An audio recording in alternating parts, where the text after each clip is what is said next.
This is the Life by Design with Angela Weiss podcast, episode 29, Thursday, Mini Mental Health. Permission to stand down when you start feeling again and it feels like too much. Have you ever had a moment where everything you've been holding in starts to come up all at once and it catches you off guard? You're not expecting it. Maybe you're driving or standing in the kitchen. Maybe you finally sit down after a long day, or someone says something kind to you, and instead of feeling comforted, you start to fall apart. Or maybe nothing obvious happens at all. You're just folding laundry, answering emails, putting away the dishes, sitting in your car before you walk into the house, and suddenly something in you opens.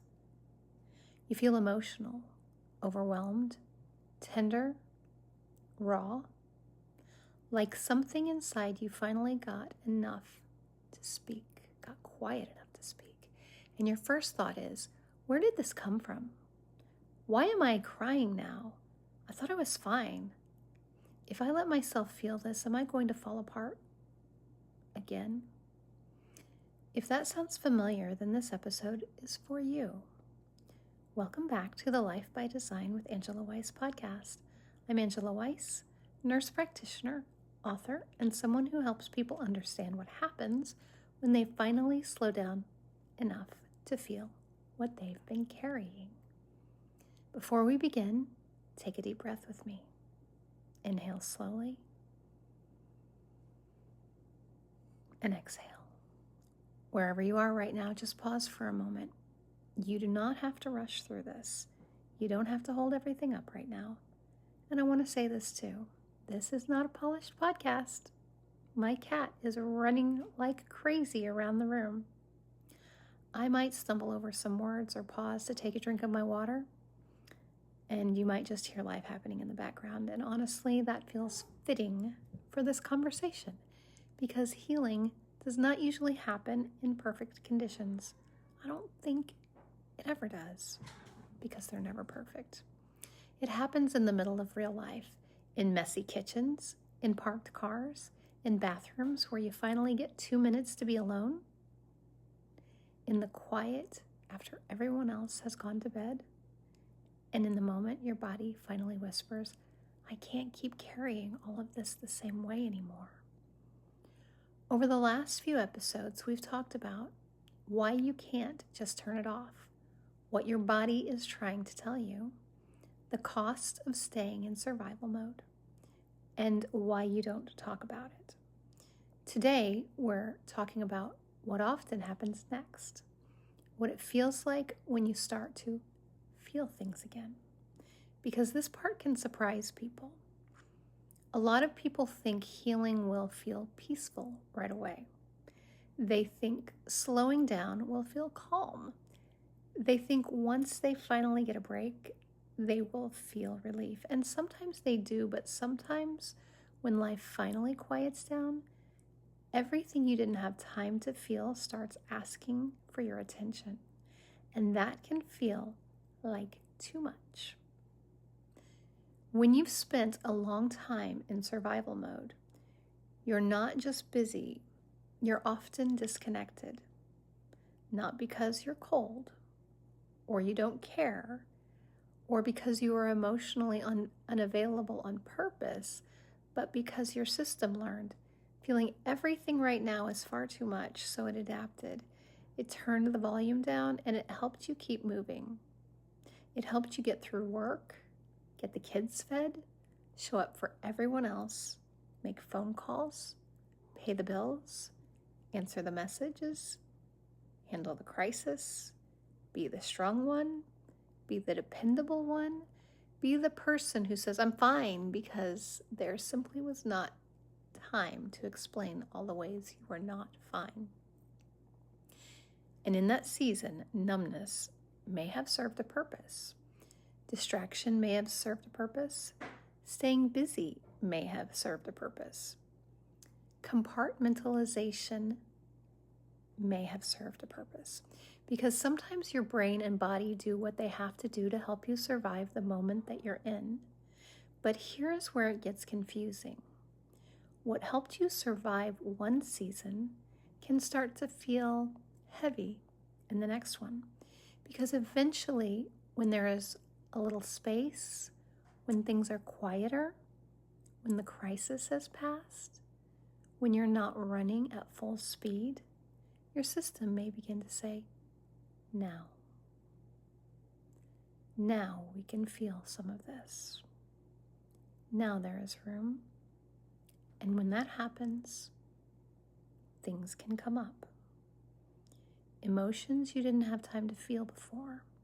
Grief you had to postpone. Anger you swallowed because it was not safe to express. Fear you pushed down because people were depending on you. Disappointment you minimized because you told yourself other people had it worse. Loneliness you ignored because you were too busy being needed. Exhaustion you called laziness, and resentment you called selfishness. Sadness you kept explaining away, and then one day it rises, not neatly, not conveniently, not when your calendar is clear and your house is quiet and your nervous system is perfectly regulated. It may come up in the grocery store. It may come up when someone asks, "Are you okay?" And they actually mean it. It may come up when you hear a song, or when your child needs you and you realize you have nothing left to give. It may come up when someone is kind to you. That one surprises people, really. Sometimes kindness feels harder to receive than criticism because criticism is familiar, pressure is familiar, being needed is familiar, but being seen, being cared for, being asked to rest, that can touch a place in you that has been starving for tenderness. And when tenderness finally reaches that place, you may fall apart. You may cry, not because something is wrong, but because something is finally being reached. You might notice you feel more emotional than usual. You cry and don't know why. You feel overwhelmed by things that didn't affect you before.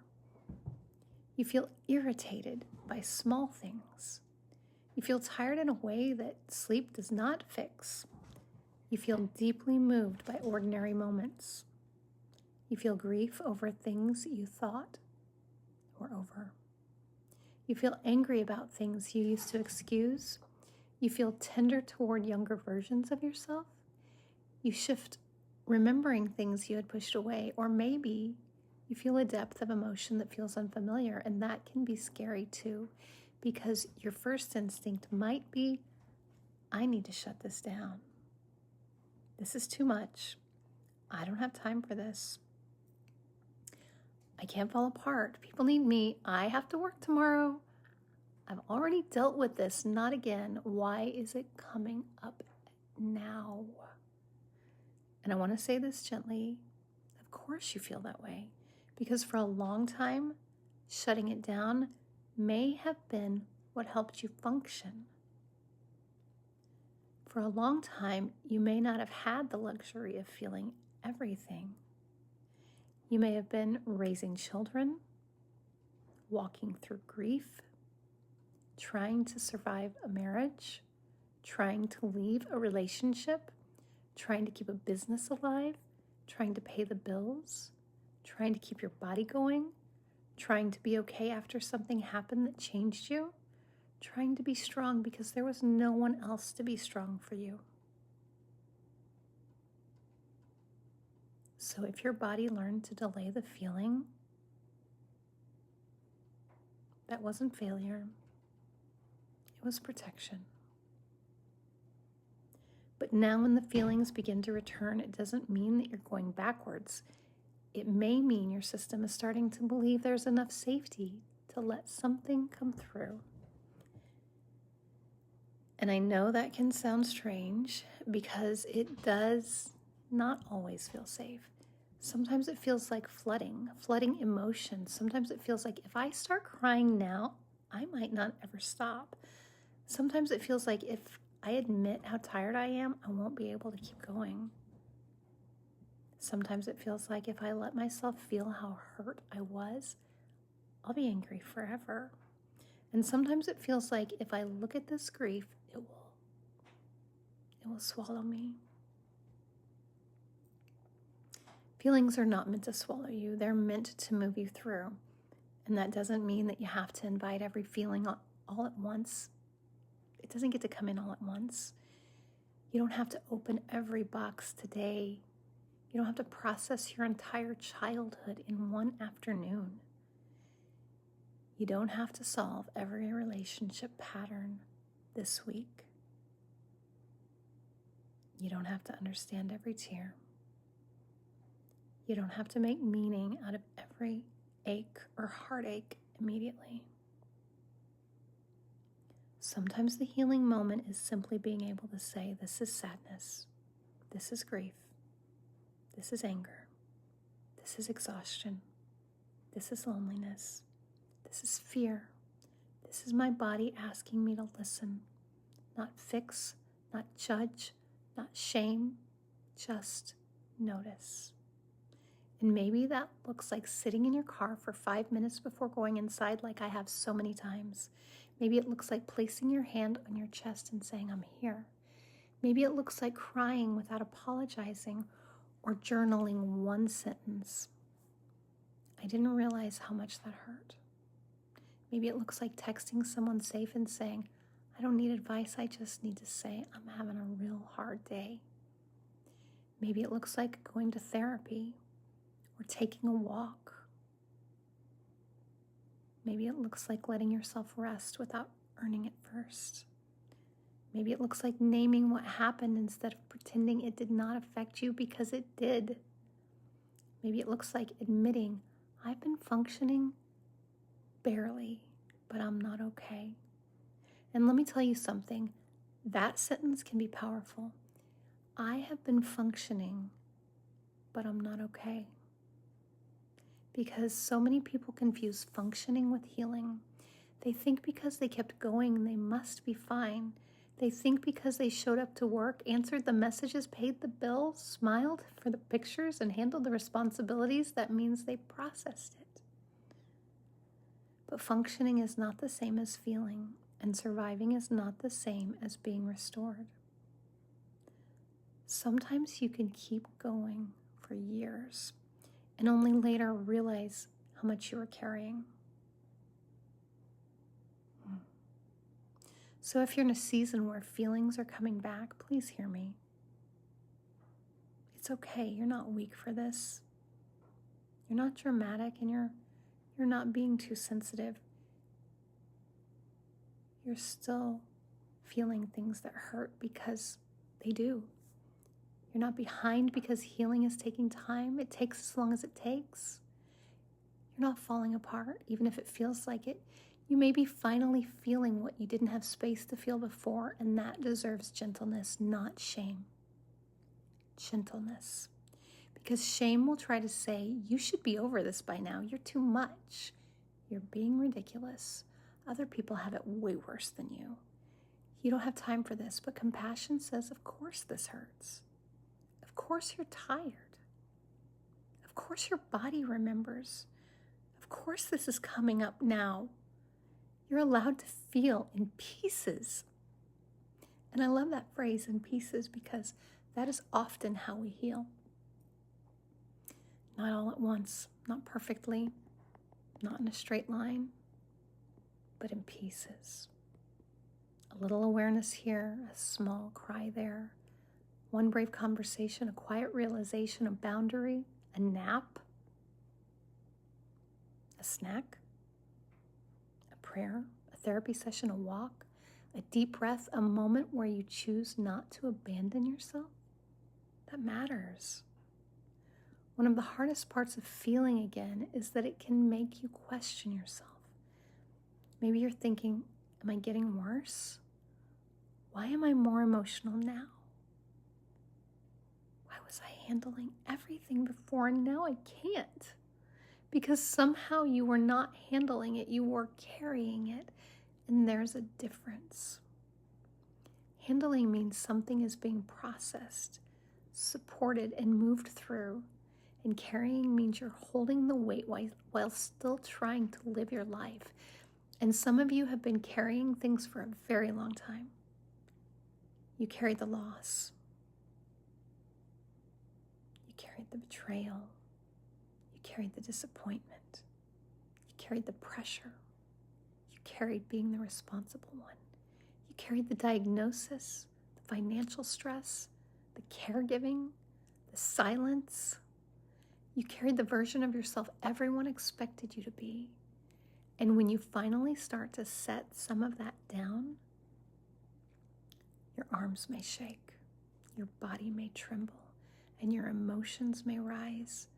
Not because setting it down is wrong, but because you are finally noticing how heavy it was. So what do you do when the feelings come up? You have to feel them. First, pause long enough to notice where you're feeling it. Second, name it if you can. This is sadness, grief, overwhelm, anger, fear, tenderness, hurt. Third, remind yourself, I don't have to process all of this right now in this moment. And fourth, ask yourself, what do I need right now? Not what do I need to fix my whole life? Not what do I need to explain this perfectly? Just what do I need right now? Maybe you need water. Maybe you need quiet. Maybe you need to step outside and get some fresh air, take a walk. Maybe you need to breathe. Maybe you need to write something down or call someone or make an appointment with a therapist, or maybe you need to stop scrolling. Put your phone away. Maybe you need to go to bed, take a shower, stop pretending that you're okay. And fifth, come back to the present, look around, feel your feet, notice where you are. Remind your body, I'm here. This is now. I can feel this and still be safe in this moment. I am safe right now. I'm okay. And that does not make the feeling disappear, but it can help your system understand we are not back there. We are here.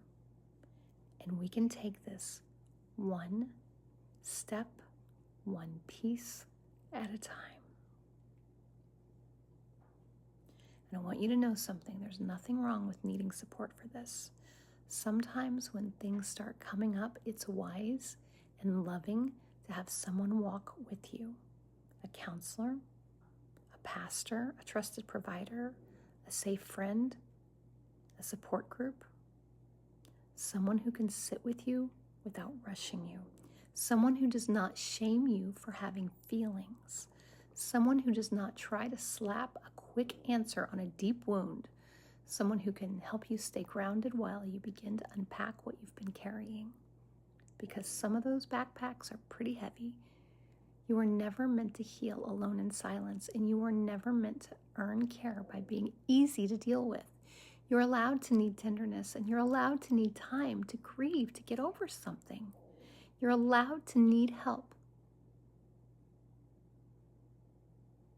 So today, maybe the invitation is not feel everything. Maybe the invitation is let yourself notice one thing, just one feeling, one truth, one ache, one place where you've been tired, one place where you've been pretending, one place where your body has been trying to get your attention. And instead of saying, stop it, maybe say, I hear you. Instead of saying, not now, maybe say, not all at once, but I hear you. Instead of saying, I can't handle this, maybe say, I can handle this one breath at a time, because healing does not require you to become fearless.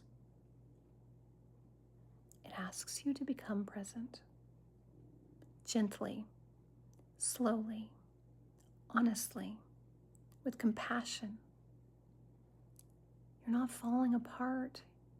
You're feeling, you're thawing, you're returning to yourself. You're allowing what you had to be buried for a while to finally surface, to be witnessed. And that doesn't make you weak. It means something in you is starting to open. And we're going to keep walking through this together, slowly, in a way that feels safe.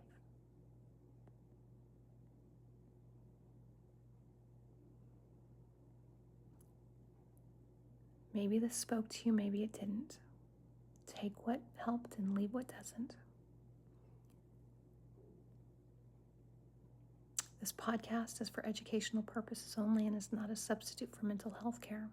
Listening does not establish a provider-patient relationship.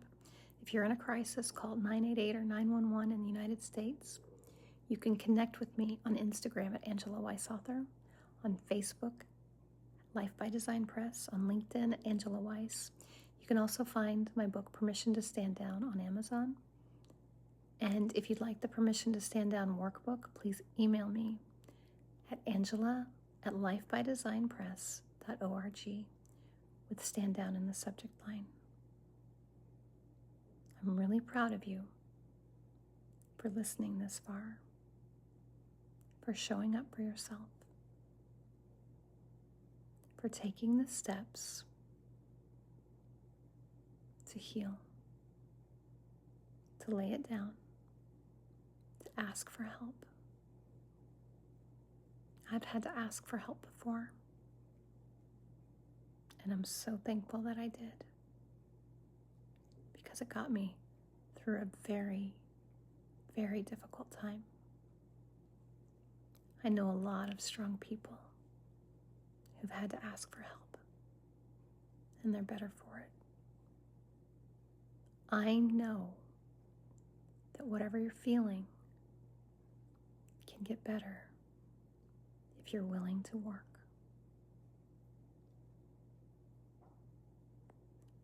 On Sunday, we have the Faith series. On Tuesday, Becoming Secure. Next Thursday, more about Permission to Stand Down. Thank you so much for being here. Wherever you're listening, please like, follow, share, and have a blessed day.